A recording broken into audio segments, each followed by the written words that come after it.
Hey guys, thanks for checking out the next video here, and let's talk about finding your happy place. Now, no, I'm not talking about Happy Gilmore, although I do love that movie. The price is wrong, bitch. Anyway, all that aside, when I talk about finding a happy place, what I'm really talking about is kind of a happy place or a happy medium in your muscle building workouts, or more specifically, a happy medium of what kinds of movements and exercises you should be doing. Now, by now you need to know or by now you should know that to get bigger, you've got to get stronger, and to get stronger, you have to move big weights. And if you want to move big weights, your best bet, of course, is to do big exercises. Compound movements like rows and squats and presses and chins and dips and deadlifts and all that other kind of stuff. But does that mean that's all you should be doing? Should you only be doing these basic, simple compound movements? And the answer is, not necessarily. Now, when it comes to building muscle, too many people seem to fall into either one crazy extreme or the other. Some seem to think that you should work a muscle from every conceivable angle and type of movement and everything else, kind of like you see in the pro bodybuilding magazines. But I mean, come on, do you really need to do 8 different types of curls? I mean, come on, is that really going to build you bigger biceps? Not really. And as an aside, I mean, we talked about it before already, but my opinion of the bodybuilding magazine, so we'll leave that aside. And the stuff you see there, we all know that's all a bunch of crap.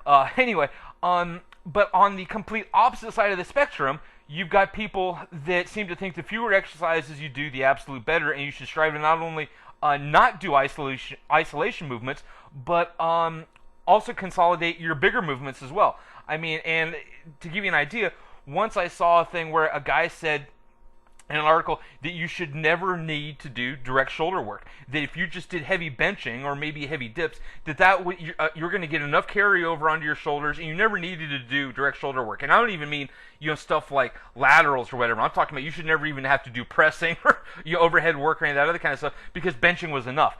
And in fact, I remember seeing, I think this was on one of these high intensity one set, the failure, because those guys really go nuts when you go out in the extreme realm of those guys. This guy said that if you wanted big biceps, all you ever had to do were real heavy barbell shrugs, because you had to grip the bar and the biceps were still pulling along with the traps, or I don't know, something. Didn't make any damn sense to me. I didn't get it, but hey, whatever. If that works for you, knock yourself out, I guess. But like anything else that's put to the extreme, I think your best overall version is somewhere in the middle. Once you've got the basic compound movements covered, because those are the most important, there's nothing wrong with doing isolation movements, though you don't need to go nuts on them. Because they're good for building some extra muscle, rounding out your physique, the whole vanity thing, making you look good, which is one of the ideas, and some basic health concerns such as prehabilitation, or getting you athletically in better shape, keeping, let's say, your shoulders healthy or your knees healthy, or balancing out strength and power levels, that sort of thing. For example, let's say you're doing squats or deadlifts. Let's say you're doing lower body, you're doing legs. Let's say you do squats and deadlifts. Once you do that, you don't need to be done. There's nothing wrong with doing some unilateral single leg work, like some lunges or some step ups or some single leg squats, that sort of thing.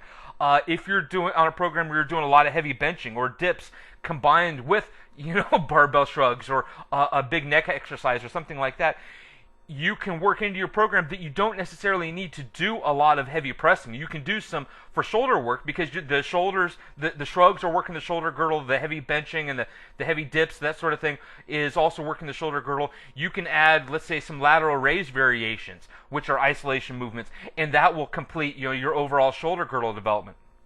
So you don't necessarily need to go all one way or the other. And as much as the many of the wannabe quote unquote hardcore dudes out there will talk smack and point and laugh if you're doing direct biceps and triceps works, because curls are only for girls, or any of that other crap, go take a look.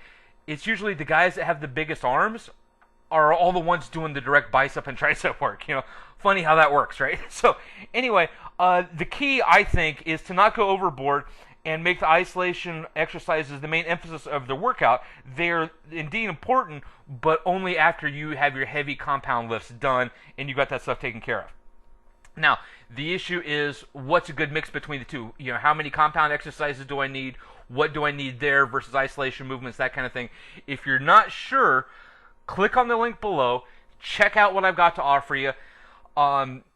These workouts are great. They're going to give you everything you need to know. They're going to tell you, what kind of compound exercises you need, what isolation movements you need, how much volume of each, how many sets and reps, compared to one another, when you should be doing them. It's the heavy lifting. It's the progressive, always putting more weight on the bar we've talked about to lead to that myofibular hypertrophy, once again, that we've talked about before in other videos. Click on it. Check it out. I think you'll really like what's on the other side, and I'll see you there.